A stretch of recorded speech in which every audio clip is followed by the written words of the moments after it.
Om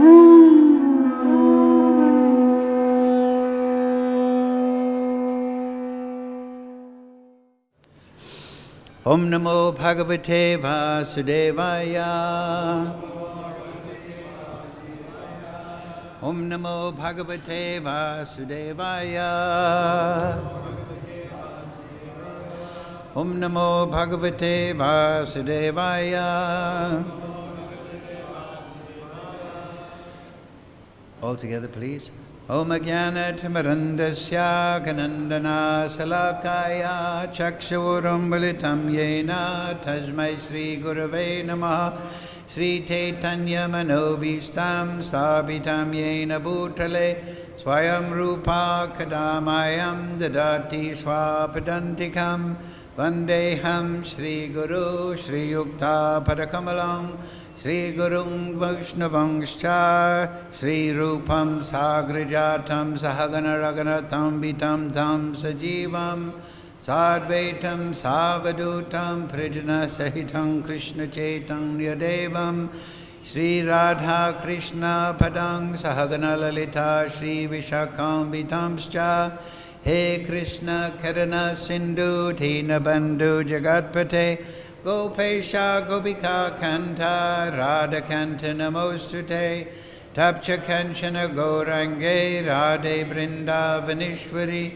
Rishabhana Sutadevi Pranamami Hari Priye Vanchakalpa Dharubhyascha Kripa Sindhu Bevacha Patitanam Bhavnebhyo Vaishnavebhyo Namo Namaha Shri Krishna Chaitanya Prabhu Nityananda Shri Advaita Gadadhara Shri Vasadi Gaur Bhakta Vrinda Hare Krishna Krishna Krishna Hare Hare Hare Ram Ram Ram Hare Hare.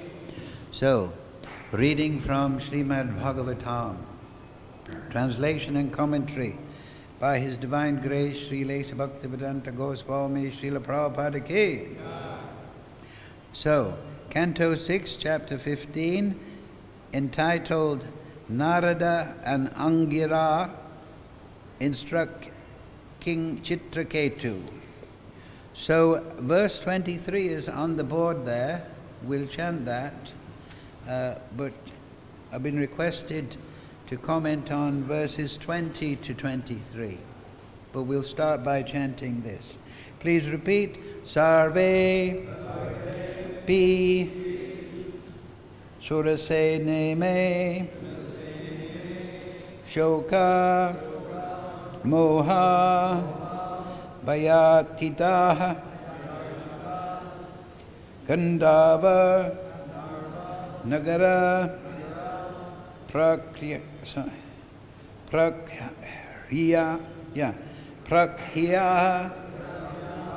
Swapna Maya Manoratha Sarvepi Surasene Me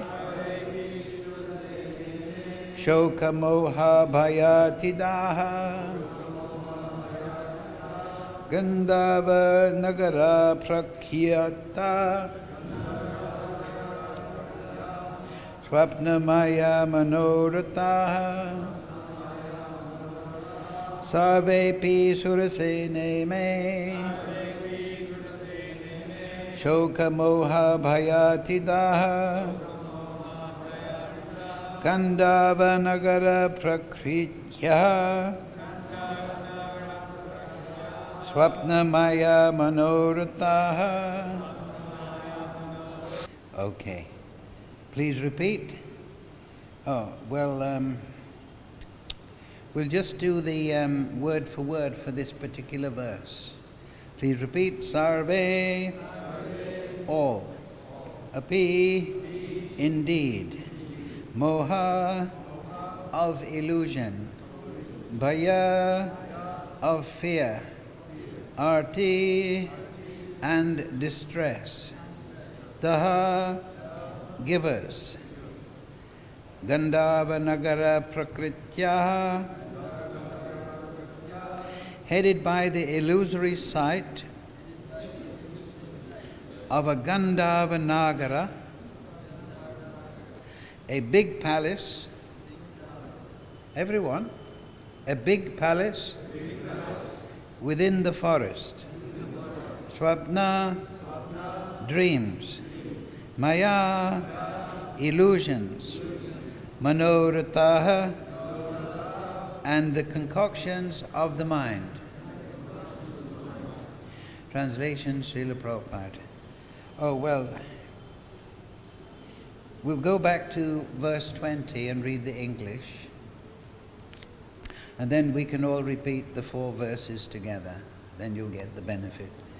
When I first came to your house, this is Angira Muni, I could have given you supreme transcendental knowledge.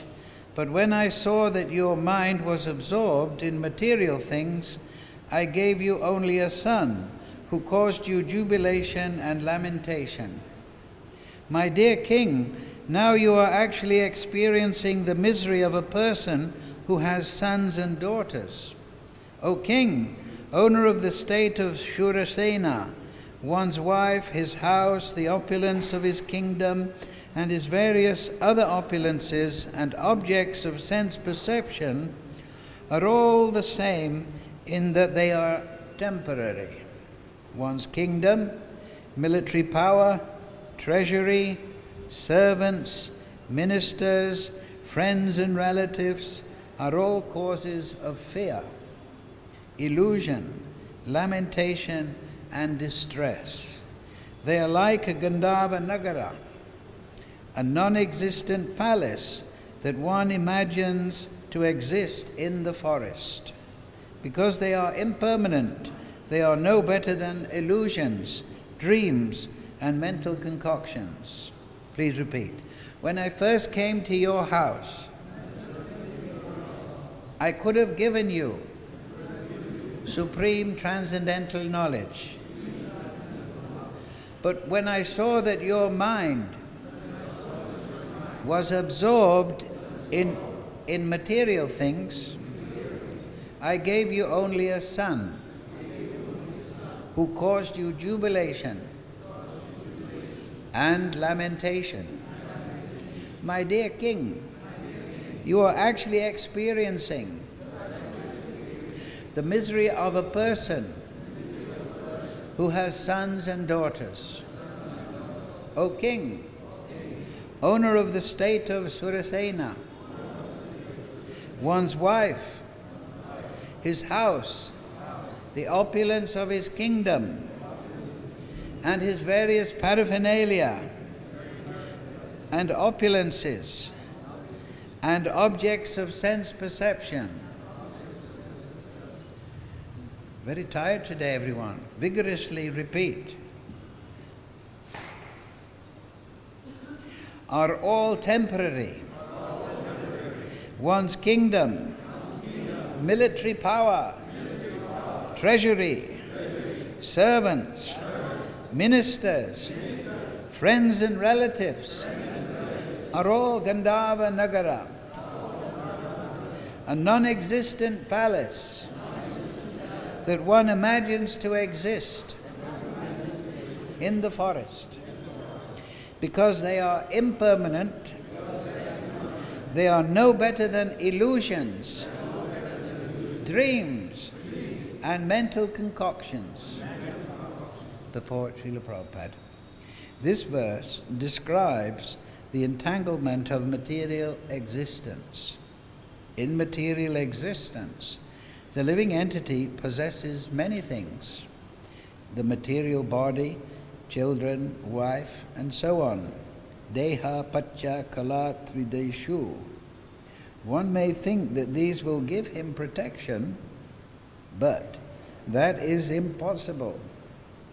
In spite of all these possessions, the spirit soul has to give up his present situation and accept another. The next situation may be unfavorable, but even if it is favorable, one must give it up and again accept another material body. In this way, one's tribulations in material existence continue. A sane man should be perfectly aware that these things will never give him happiness. One must be situated in his spiritual identity and eternally serve the Supreme Personality of Godhead as a devotee. Angira Rishi and Narada Muni gave this instruction to King Maharaj Chitraketu. Sarvepi surasene me sokamoha bhayatidaha kandavanagara prakrityaha satnamaya manorataha. So, my dear king, now you are actually experiencing the misery of a person who has sons and daughters. O king, owner of the state of Surasena, one's wife, house, opulence of his kingdom, and his various other opulences and objects of sense perception are all the same in that they are temporary. One's kingdom, military power, treasuries, servants, ministers, friends and relatives are all causes of fear, illusion, lamentation and distress. They are like a Vrindavan, a non-existent palace that one imagines to exist in the forest. Because they are impermanent, they are no better than illusions, dreams, and mental concoctions. Yes, so now Chitraketu, his son has been poisoned by the other wives. The Chanika Pandit says that women generally, not our ISKCON Matajis of course, have 8 times the passion, 6 times the boldness. So this boldness here, can you imagine how bold they are to just poison the only son of their husband, the king? The other wives, Kirtijuti was the fortunate wife who had the son by the grace of Angira. 4 times the appetite and twice the desire for sleep. So this is a terrible condition. And this is the natural result of material sense enjoyment, lamentation, anchoring, fearing, lamentation. So, and all on the basis of illusion, as is explained here. Why is it illusory? Because it's temporary. That means reality is permanent. That is the implication. And of course, those conversant with Shastra know that. The eternal abode is permanent. The relationships there are permanent. There's no soka moha. There's no illusion. There's no hankering lamentation. Everyone is anandamaya bhyasat. They're full of ecstatic bliss, not this happiness and distress, which is just a titillation of the senses and the mind, which we take as happiness. There's a different state of consciousness. So here it is being contrasted to actual spiritual condition. And Narada and Angira, they're very conversant with the nature of the spiritual reality. So they know, and Angira, he knows that the real interest of Chitraketu is not another son to run around the surface of the earth, the tiny patter of little feet. No. The real interest of Chitraketu is to realize that this material world is a miserable place. Dukalayam asashvatam, right? Dukalayam, miserable, and asashvatam, temporary. And the natural result is that misery, lamentation. Because even if we attain our desired sense object, this woman, this money, this position full of followers, dhanam, janam, sundaram, even if we attain them, they will be unsatisfactory. Because we are spiritual and the material energy is providing that which is material. If we are driving in a motor car and we feel hungry. So we think, I'll go to the petrol station and fill up the tank.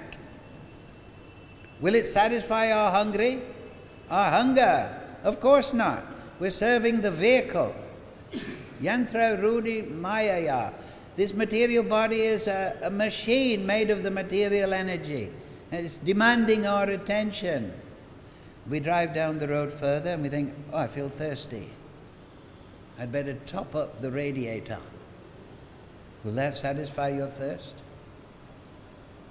No, you have to go to the Hare Krishna temple and chant Hare Krishna, Krishna Krishna, Hare Hare, Hare Ram, Ram Ram, Hare Hare. And understand that you're situated in this foreign vehicle, the material body. Muktir hitavan yata rupam swarupena avavashtiti. What is real liberation?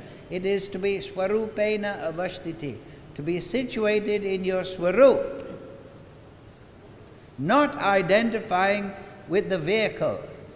You're driving down the road, like you see in Vrindavan, and someone's beeping the horn. Make way for me. I'm a Delhiwala in my big Tata. And you're a rickshawwala. That means I'm bigger than you. The society of envy. Driving like a madman, pressing the horn. Children are playing on the side of the road, but me. I'm the important factor. Everybody make way for me. I don't care about anybody else. This is Kali Yuga. Selfishness becomes unrestrained because of ignorance.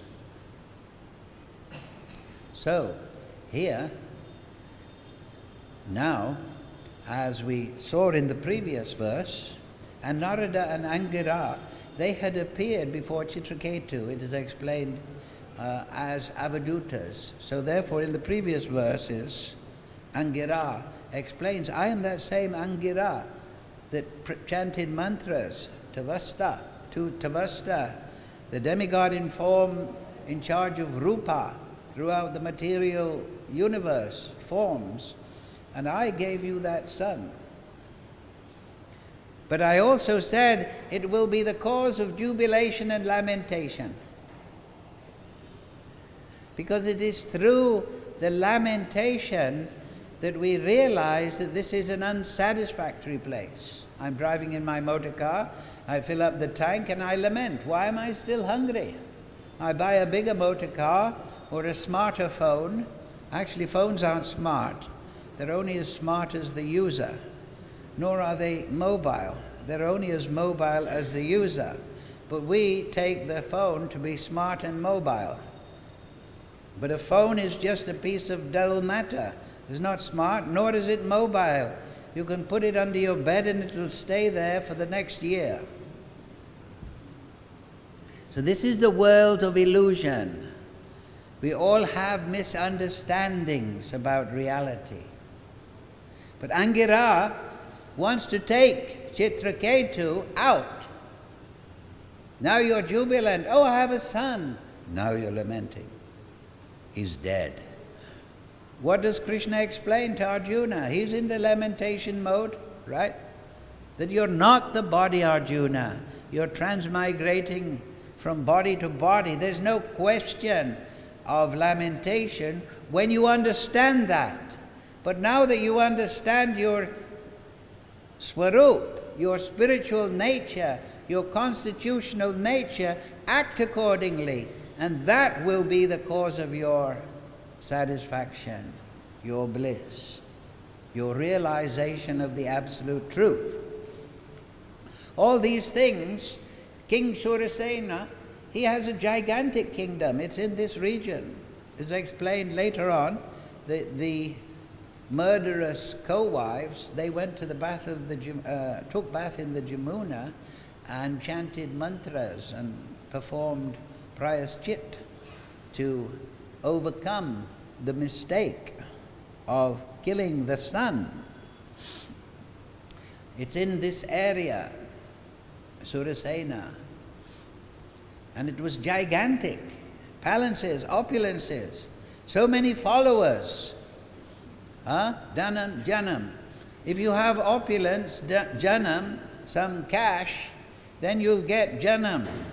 They'll be flattering you. So that's unsatisfactory to the king. I have so many ministers, military power, military strength, but they're all just superficially attached to me because of my material opulence. So I want a son. A son will love me. Jai, Sri Sri Gaurnitai, Krishna Balaram, Radha Sham Sundar Lalit Vishaka, Lalit, Sri Guru Parampara, Gomata, Shalagram Maharaj, Giri Govardhan, Ki Jai. I want a son because he will be a true follower. And I will live on through him. Right? And I will fulfill my material desires for happiness and power and position through him. Therefore the doctor wants the son to be the doctor. The musician wants the son to be the musician. They want to live on through their children.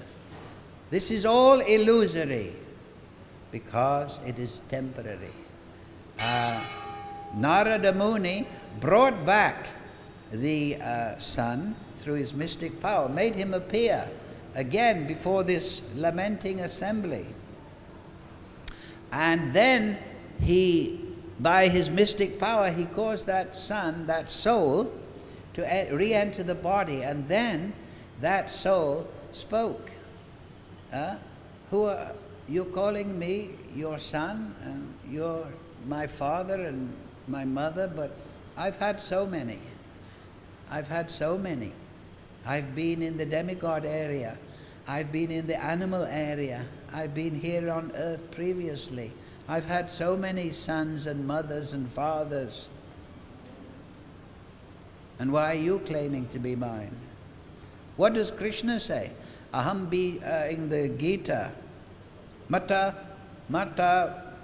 Pita, Mahapita. I am mother, I am father, I am grandfather. I am Mahad Yonir. I am the womb of this material energy. I am the seed-giving father. I am Pitamaha. I am the father. Pitamaha refers to Lord Brahma, but ultimately that is Lord Krishna also. So Krishna is mother, Krishna is father, Krishna is grandfather. That is our only real relationship. Mabai Bangsa Jiva Loke, Jiva Bhuta Sanatana, Mana Shastra Indriyani, Prakriti Stani Kashati. The living entities in this material world are my fragmental parts and parcels. Due to conditioned life, they are struggling very hard with the 6 senses, which include the mind. As it finishes here, today's verse, Manorata. So this is very clearly put in the first canto, that just like a deer runs after illusion of water in the desert, it's just a mirage, but never attains that water. So the living entity is always chasing enjoyment, is always in the wrong area, but very heroically struggling to attain happiness, because the soul is a hero. Krishna is a hero. That quality is manifest in the materialist even. He's struggling. He's hanging on the side of the bus in Delhi. When you go to Delhi, 500 people on the bus, 200 hanging off the side. Every day. To work in a factory or an office, to get a few rupees, goes back to some hovel, the wife is there, 5 children, I'm happy. No, you're a fool. You're a fool. Because all your heroic struggle is in the wrong direction. The real hero in this world is the person who takes to bhakti. And the real struggle is with the senses and the mind that demanding our attention, that are distracting us from sadhana bhakti, from realization of the Supreme.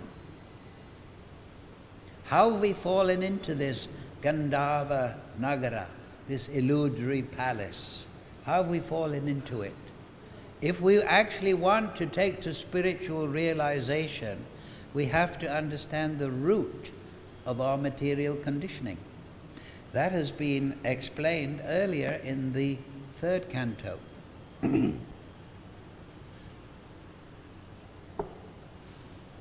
The covering of this ignorance, this ignoring of Krishna, is 5-fold. Tamishra, under Tamishra, tamas, moha, maha, moha. We hear illusion here.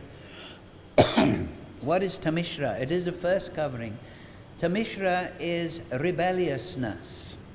If you study Prabhupada's purports and writings and all the acharyas, the root of our material conditioning is rebelliousness against the Supreme Personality, and particularly His supremacy.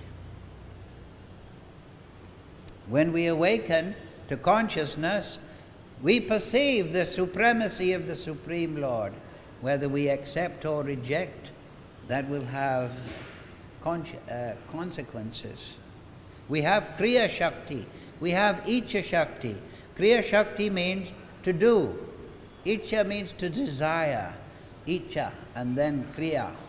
So Krishna's Icha Shakti, Kriya Shakti, Krishna's one name of Krishna in the Upanishads is Satya Sankalp. Whatever he desires immediately becomes truth. Satya Sankalp. Whatever your determination, it becomes truth. But we are dependent upon Krishna.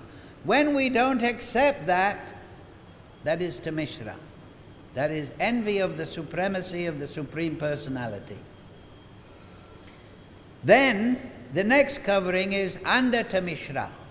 As a consequence of that Bahirmukh, turning away from Krishna, we become forgetfulness of our spiritual, our intrinsic nature. We lose our touch. We think we're something other than spirit. The next covering is tamas, ignorance. The pradhan is tamas. It is the chit shakti with tamas. So this forgetfulness of spiritual identity develops then into consideration that I'm a material product. And in this material world, there's so many philosophies developed all the time based on voidism, monism. These are all refusals to accept the Supreme Personality of Godhead. They're all different varieties, so many political solutions, socialism, communism, thisism, thatism, feminism, masculinism. That's a new one, I think. Anyway, so these are all refusals to accept the supremacy of the Lord. They're all bahirmukh. They're all ways of turning away and explaining reality. Tamas. So this leads to illusion.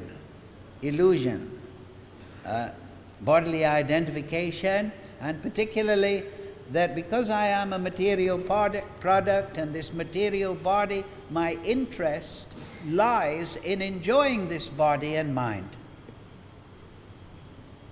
And then Maha Moha, the 5th covering.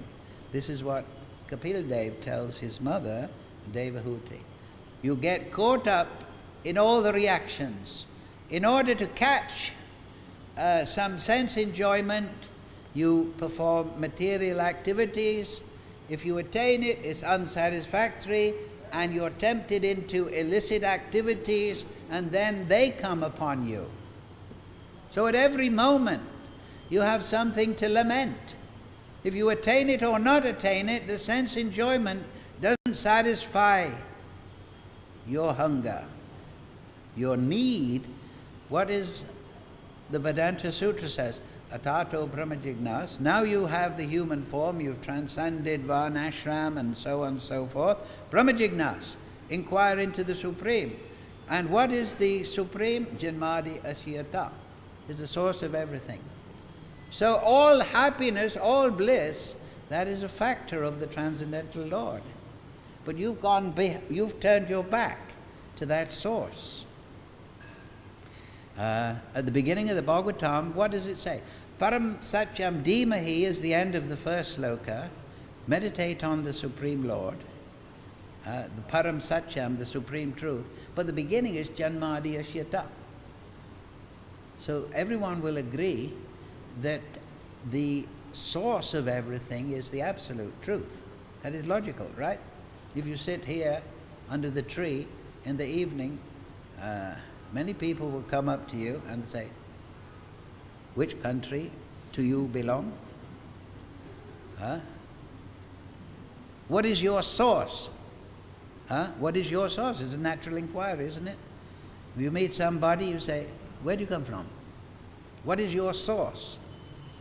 And everyone says, I'm from Malawi, I'm from New York, I'm from Washington, I'm from Hong Kong. No, this is your illusion. So everyone forgets that. But they forget that the absolute truth is Anandamoy Byasat. The next line in the Vedanta Sutra is full of bliss. Anandamoy Byasat. We have a particle of bliss, it's very much suppressed because Nitya Siddha Krishna Prem.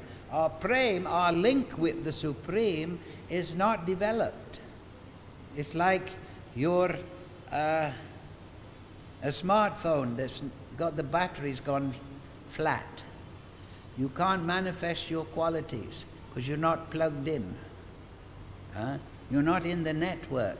You're not getting any chit shakti. You're not getting any real consciousness. You're sitting there immobile and dull as a piece of wood. Actually, a piece of wood has got more value. So that is the condition of the living entity. He's sleeping in ignorance. Shravanadi sutta chitte kridayodai. Through sadhana, we can link up again with the Supreme Absolute Truth. We can then plug in to the Absolute Truth. Sadhana bhakti, then bhava bhakti will come. So this is the aim of Angira and Narada. And we see in the Bhagavad-Gita with Arjuna's lamentation, we see also here that lamentation, but realization of this lamentation and the unsatisfactory of the nature, of material nature, this is a good starting point. This is when you're getting your real profit. So the root of our conditioning, we hear there in the third canto, is this rebelliousness against the supremacy. So what is the solution to that? It is there to attack that root, and that is to accept that we are angsa. Krishna has two expansions, swangsa and vibhinangsa. Swangsa means his own expansion, and then the vibhinangsa, the separated parts. That is the Jiva Shakti.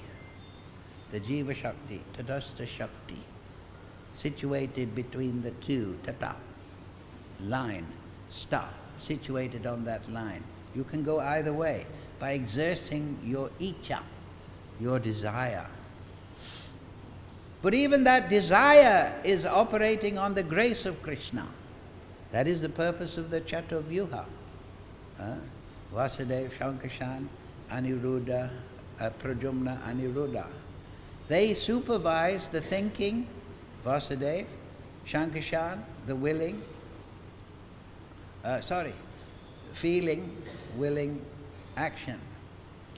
The Vasudeva Shakti of the Chatuvyuha supervises the thinking. We rest. Everything, Sutre Mani Gana. All our thinking is resting on the Supreme Lord. then our feeling. Krishna says, Manmana bhavamad bhakto. Have this feeling towards me, that is resting upon Shankashan. Shankashan is expanded from Baladev. He's Guru Shakti.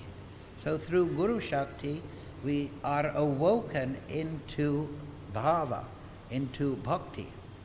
And then sankalp, that is under prajumna. That is how we decide. Sankalp, vikalp. And then kriya shakti, we do some action. That is under aniruddha. That is the child of aniruddha. It is the expression of our sankalp, our action. So even in the spiritual world, there's a chatuvyuha, ruling, thinking, feeling, willing, and action. And it's expanded again down into this material world, the second chatuvyuha, and they supervise, amongst other things. So eventually Chitraketu will get a mantra from Narada, and he will be able to actually see Shankashan. So, how to overcome this? We must accept the supremacy. But we have to understand, just like in Krishna Leela, the demon killed by Baladev, who's Guru Shakti, those are the ones that we have to struggle with. And Pralambasura, right? Pralambasura, he enters the society of devotees, but he's not a devotee. His aim is to carry away Krishna, but Baladev kills him. That means we have to decide, we have to choose, we have to make that decision, that sankalp.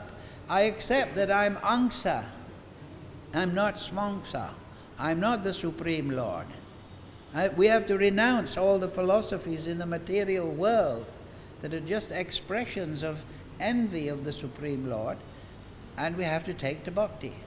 Therefore, Krishna says in the Gita, Sharanam, surrender to me. And then heroically struggle to follow sadhana. So, what is that essential practice of bhakti that will clear us of our residual rebelliousness against the Supreme Lord? That is explained in chapter 25 of the 11th canto of the Bhagavatam. So the root is the envy of the position of the Supreme Lord. He is the Ishvara Parama. He is Satchidananda Vigraha, unlimited in opulence. He is Anadir Adir Govinda. He is the source of all things. He is Karana Karanam. He is the cause of all causes.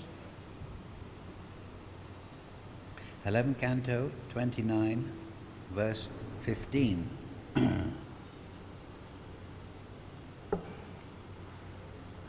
For him, actually it should be for he. English is not good. For he who constantly meditates upon my presence within all persons, the bad tendencies of rivalry, envy, and abusiveness, along with false ego, are very quickly destroyed. As we say, Krishna he's present in two ways in all living entities. As himself, Paramatma, and as the living entity. The living entity is Krishna, Angsa. The finger is the body. We are Angsa, part and parcel of Krishna, eternally, Sanatana, Jiva Bhuta Sanatana, but we are Krishna. All the living entities, whether they're in animal, plant, whatever kind of body, they are Krishna. So there's no question of being Krishna's devotee if you don't accept this. You will stay Prakrita Bhakta, which isn't really Bhakta, but it's given that because you're accepting the Supreme Lord, and you'll stay on the duality platform of envy. Here this rivalry, envy and abusiveness is very clearly stated. What is this? Rivalry. That means people we take as equivalent to ourselves, we have a rivalry feeling. He's the same as me, but he's getting ahead. This is a reflection of our envy. Abusiveness. Those we consider inferior to us, we abuse them. Oh, you're stupid. Do what you're told. Get things done. We abuse them. And then we envy those that we consider superior. Oh, he's got the garland and I should have. He's got more money, even between brothers, and I haven't. So envy, we envy those we consider superior. We have a sense of competition with those that we consider on the same level, and we abuse those who are inferior. And it's all a reflection of false ego. And it's overcome by understanding that they are part and parcel of Krishna. Disregarding the ridicule of one's companions, one should give up the bodily conception. We already saw in the previous verse, you give up that by meditating upon the Supreme Lord's presence within all living entities. Disregarding the ridicule of one's companions, one should give up the bodily conception and its accompanying embarrassment. One should offer obeisances before all, even the dogs, outcasts, cows, and asses, falling flat upon the ground like a rod. Now, it may not be practical to do that in the middle of a traffic jam, especially with the madmen on the road. So, at least within our mind, we should always have this sense of respect. Tranadapi sena, amanina, amaninena, giving respect to everyone. Why? Because they are temples of the Supreme Lord, and they are avatar, they are vibhinangsa, they are expansions of Krishna. Until one has fully developed the ability to see me within all living beings, one must continue to worship me by this process. Yes, we worship the deity. The Kanishthadikari very attached to the deity. But this is the Madhyamadikari, this is the actual platform of Vaishnavism. He worships Krishna within all living entities. And in this way he becomes free of envy, purified. One must continue to worship me by this process with the activities of his speech, mind and body. By such transcendental knowledge of the all-pervading Supreme Personality of Godhead, one is able to see the absolute truth everywhere. Madhyamadikari, making his way to Uttamadikari. He sees the absolute truth, but he starts by seeing the Supreme Lord in all living entities in those two ways. Indeed, this is Krishna to Uddhava. It's the bhakti-yoga chapter. You can read it, 11 canto 29. Indeed, this is Krishna.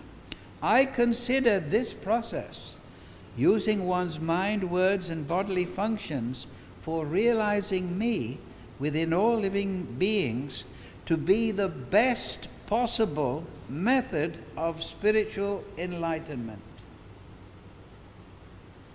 The best possible method of spiritual enlightenment.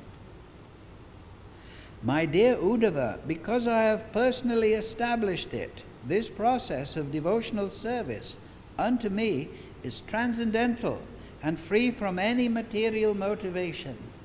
Certainly a devotee never suffers even the slightest loss by adopting this process. So then Krishna moves on to another point. So, we get rid of this residual envy of the supremacy of the Supreme Lord by meditating upon the Supreme Lord within all living beings. That consciousness of living beings, that is an expression of Krishna. That is the sadhu. That is the saintly person, right? That is Srila Prabhupada. When we met Srila Prabhupada, we could see his compassion. Everybody felt safe in his company because he was full of love, prem. He was seeing the spirit soul, and therefore he was able to wake up the spirit soul. As long as we are thinking friends and enemies, then at best we're Prakrita Bhakta, Vaishnava Praya, Vaishnava Abhas. And this is how we transition from that neophyte condition to the platform of realization. Yes, we can read Shastra. Yes, we can go to Mangalarti. Yes, we can worship the deity.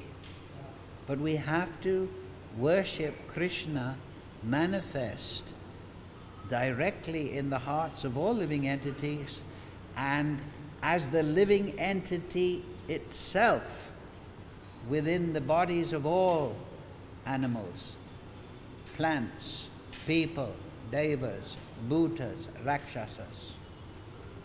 This has to be our meditation, and as Krishna himself has just said, it is the best possible means of spiritual enlightenment. Hare Krishna, Krishna Krishna, Hare Hare, Hare Ram, Ram Ram, Hare Hare. Okay, any question?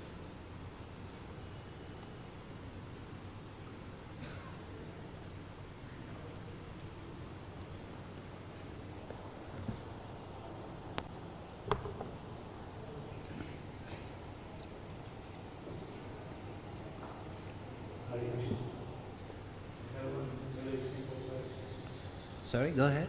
I have one very simple question. Good. I'm a very simple person. I would like to ask if you can describe what surrendering to Krishna means. Huh? What surrendering to Krishna means. Well, there's symptoms, 6 symptoms are given, but it means that. To accept the supremacy of Krishna. That is the root. And then, with love, O Prabhu, I am your servant. Dasu das anudas, gopi bhata kamalayo. To adopt that mood, then the symptoms of surrender will manifest.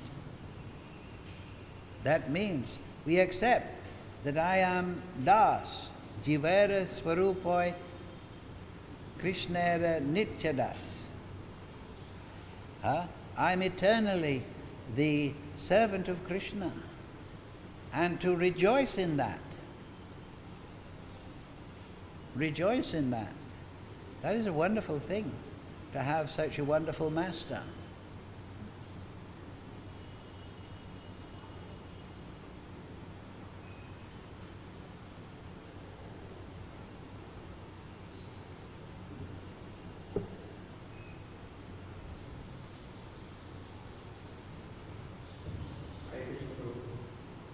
Yesterday, we received from the translation.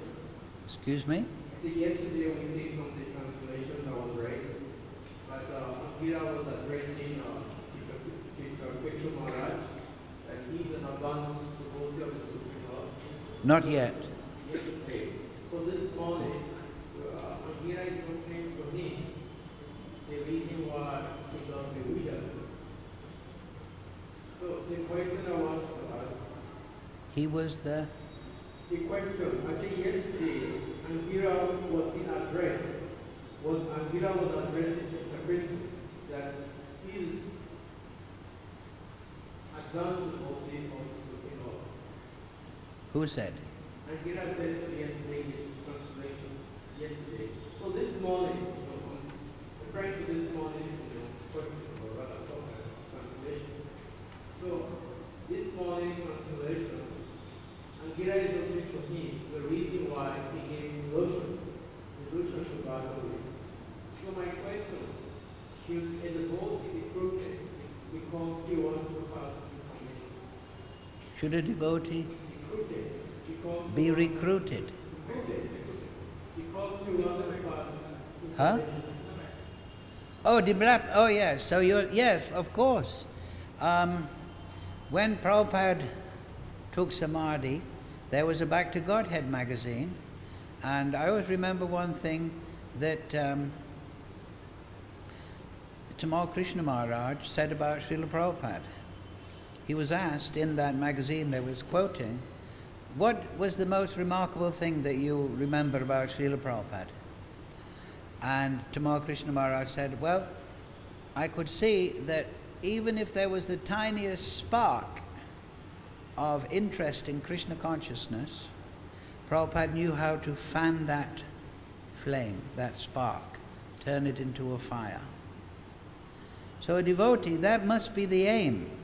There's no point in discouraging people, putting more fuel on the fire, but rather, as we see here, Angira Muni said that, yes, I appeared, I gave you the sun before, now I'm dressed as an avidut, I'm revealing to you I'm that same Angira. But then you weren't ready, because you were absorbed. Yeah, that was, you were absorbed, I only want a sun, don't tell me about spiritual things. So the devotee, Paradukhi, he acts for the benefit of the living entities. So the Madhyamadikari, the person who is established in Vaishnavism, he is entreated to do 4 things. 1, he should worship the Supreme Lord. He should make friendships with the devotee.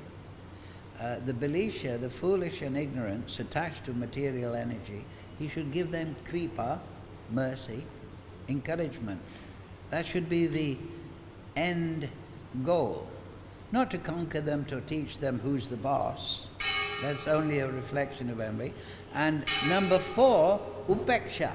Those that are overly demoniac and envious of the Supreme Lord, he should just be neutral to them. Don't get involved. So devotees, they must make friendship amongst each other in a non-envious way, in this way, understanding everyone is a part and parcel of Krishna. Everyone is a temple of Krishna. And to those that are ignorant of this understanding, this transcendental understanding, he must encourage them. He must encourage them in that direction. There's no point in fanning the flame too hard, or as we say, put too much fuel on the flame. The spiritual master, he sees the spark, and then just like you tend a fire, you poke the fire to make it go brighter, right? To allow the air in. So the instructions of the spiritual master are like that.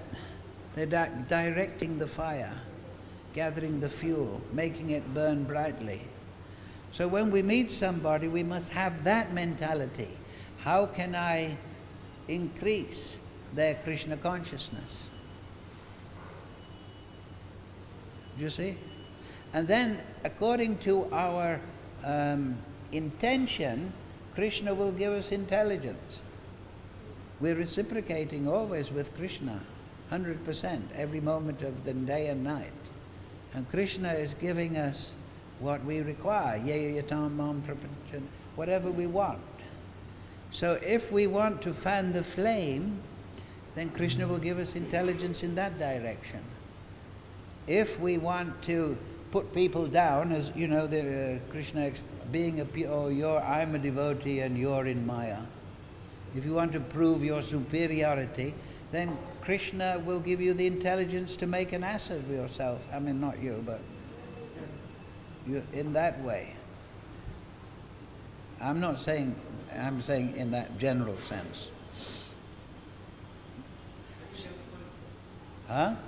So Angira and Narada, they're doing that very carefully. And we saw that with Srila Prabhupada. All great sages, they're doing that. They all have this understanding. I have to help this person come to transcendence.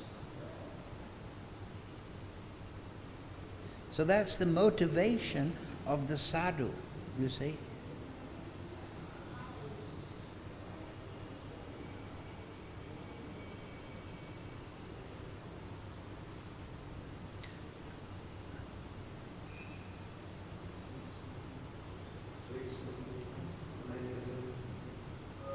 In this world comes to Krishna, so take care of everything.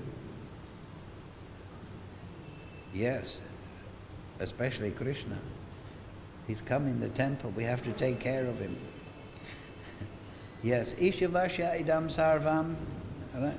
Yakinchat jagadam jagat. Yeah, go on. Sorry? So take care for each and Yes, of course. That's very important. That we've just read that that's the best process of living it. So how do we take care? Just like Angira, we may take care materially, but we also want to give that that path of realization. Clear?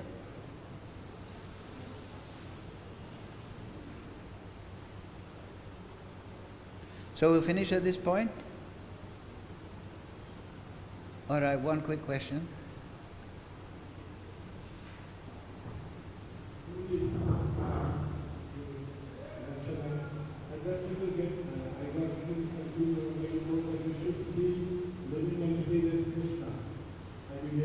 As expansion of Krishna, Vibhanangsam, yes. We should see as Krishna. This will be our You didn't hear properly. Yes, everybody is non-different from Krishna, but also angsa, separated part. Separated in what way? Everything is Krishna, yes. But there's different categories, there's divisions within Krishna's energy. That is the monistic flaw, everything is one. And they refuse to see all the differentiality. So the living entity is different in the sense, what is his separation? Vibhinangsa, Prabhupada translate. It means that he has independent Ichcha Shakti. He desires independently. He doesn't impose. Krishna doesn't impose his will upon the living entity. Act in this way. Now, he may give hints through conscience. Don't do that. Don't steal this motorbike. Recently there was 2 motorbikes stolen downtown. Did you hear about it? So people, they do things that in the night, in the darkness, they do things, they know it's bad, but they think no one's seeing me. But conscience is there, Krishna is there. So we should be listening to Krishna within the heart. But the choice is ours to surrender. You understand? So we have to understand our own ability, a proper architects of our own destiny. You understand? You paint your own painting. How can see Krishna everywhere? Well, that was the class, wasn't it? Present within all living entities. That's the start, because that's the conscious part of Krishna. But then Mahadyoniya, Brahma, even the material energy is Krishna. But Param Satyam Dhimahi, we have to meditate on Krishna and Lord Chaitanya. He's Namo Mahavadanyaya, because he's explained that the supreme object of meditation is Krishna. And the supreme process of meditation is bhakti. And third thing that makes Lord Chaitanya the greatest avatar is that he revealed that there is no better process than that of the gopis, the Brajabasi gopis. They just simply concerned for the welfare of Krishna. But that welfare begins to manifest through our concern for the living entities. That is our introduction to the absolute truth. If you think I'll worship Krishna and ignore all the other living entities, then that is Kanishtadikari. So you have to have both. And that means to help people and to make friendship with other devotees. Srila Prabhupada, Srimad Bhagavatam, Ki Jai.